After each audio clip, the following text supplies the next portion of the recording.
இரட்சகராகிய இயேசு கிறிஸ்துவின் நாமத்தினாலே உங்களுக்கு என்னுடைய அன்பின் வாழ்த்துக்கள். இன்றைய நாள் தியானத்துக்காக தேர்ந்து கொள்ளப்பட்ட வேத வசனம் நீதிமொழிகளின் புஸ்தகம் 10வது அதிகாரம் 19வது வசனம். சொற்களின் மிகுதியில் பாவம் இல்லாமல் போகாது, தன் உதடுகளை அடக்குகிறவனோ புத்திமான் என்று சொல்லப்பட்டிருக்கிறது. சொற்களின் மிகுதியில் பாவம் இல்லாமல் போகாது. நம்ம அதிகமான பேச்சுக்கள் பேசுகிறதுனால, அதிக வார்த்தையினாலே பாவம் இல்லாமல் போகாது என்று சொல்லப்பட்டிருக்கிறது. தன் உதடுகளை அடக்குகிறவனோ புத்திமான். நீதிமானுடைய நாவு சுத்த வெள்ளி. வேண்டிய தேவையான வார்த்தைகளை மாத்திரம் நாம் பேசணும். அவசியமல்லாத வார்த்தைகளை பேசாதபடிக்கு மற்றவர்களை ஆறுதல் படுத்தக்கூடிய வார்த்தைகளை பேசணும். ஏற்ற ஆலோசனை சொல்லி மற்றவர்களை ஆற்றி தேற்றக்கூடிய வார்த்தைகளை பேசணும். குழப்பத்தில் உள்ள மக்களுக்கு தெளிவை தரக்கூடிய வார்த்தைகள், ஊக்கப்படுத்தக்கூடிய வார்த்தைகள், அவர்களை தட்டி எழுப்பக்கூடிய வார்த்தைகளை நாம் பேசணும்.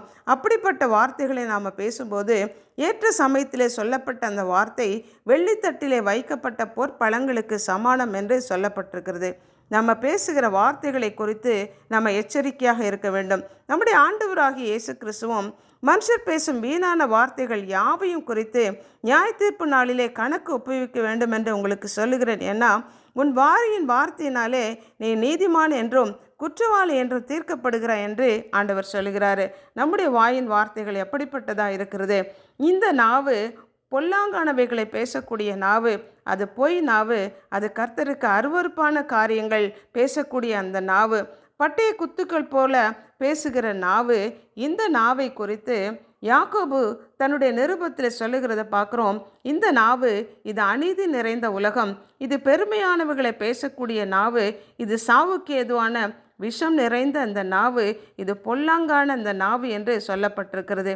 இந்த நாவினாலே நம் பிதாவாகிய தேவனை நாம் துதிக்கிறோம். தேவனுடைய சாயலாக உண்டாக்கப்பட்ட மனுஷனை சபிக்கிறோம். துதித்தலும் சபித்தலும் ஒரே வாயிலிருந்து புறப்படுகிறதாக இருக்கிறது. இது எப்படி இருக்குன்னா, ஒரே ஊற்றிலிருந்து தித்திப்பான தண்ணீரும் கசப்பான தண்ணீரும் சுரந்து வருகிறது போல இருக்கிறது. நம்ம அப்படி இல்லாதபடிக்கு தேவனை துதிக்கிற இந்த வாயினாலே மற்றவர்களுக்கு தேவையான அவசியமான வார்த்தைகளை பேசி ஆற்றி தேற்றக்கூடிய வார்த்தைகளை பேச நம்ம அழைக்கப்பட்டிருக்கிறோம். அதனால தான் தாவீது சொல்லுகிறான், கர்த்தாவே என் வாய்க்கு காவல் வையும், என் உதடுகளின் வாசலை காத்துக்கொள்ளும் என்று. தேவன் தான் நம்முடைய வாய்க்கு காவல் வைத்து நம்ம என்ன பேசணும் ஏது பேசணும்னு சொல்லி ஆண்டவர் நமக்கு சொல்லி கொடுக்குற வார்த்தைகளை பேச நம்ம அழைக்கப்பட்டிருக்கோம். மற்றவர்களை தட்டி எழுப்பக்கூடிய வார்த்தைகளை பேசணும். ஏற்ற சமயத்தில் சொல்லப்பட்ட வார்த்தைகளாக வெள்ளித்தட்டிலே வைக்கப்பட்ட பொற்பழங்களுக்கு சமானமான வார்த்தைகளை பேச நாம் அழைக்கப்பட்டிருக்கோம். அன்புள்ள ஆண்டவரே, எங்களுடைய வாயின் வார்த்தைகள் மற்றவர்களை குற்றம் தீர்க்கிறதாக இல்லாதபடிக்கு, நாங்கள் நியாய தீர்ப்புக்கு உட்பட பண்ணாதபடிக்கு, மற்றவர்களை பிரயோஜனப்படுத்தக்கூடிய வார்த்தைகளாக, அவசியமான வார்த்தைகளாக, ஆறுதல் படுத்தக்கூடிய வார்த்தைகளாக, தேவனுக்கு மகிமை கொண்டு வருகிற வார்த்தைகளாக எங்கள் வாயிலிருந்து புறப்பட எங்களை நாங்கள் அர்ப்பணிக்கிறோம். நீர் எங்கள் வாய்க்கு காவல் வைத்து எங்களுடைய உதடுகளின் வாசலை காத்துக்கொள்ள எங்கள் நாவை உம்முடைய கரங்களுக்குள்ளாக ஒப்புக் கொடுக்கிறோம். இயேசு கிறிஸ்துவின் நாமத்தினாலே ஜெபிக்கிறோம் பிதாவே, ஆமென்.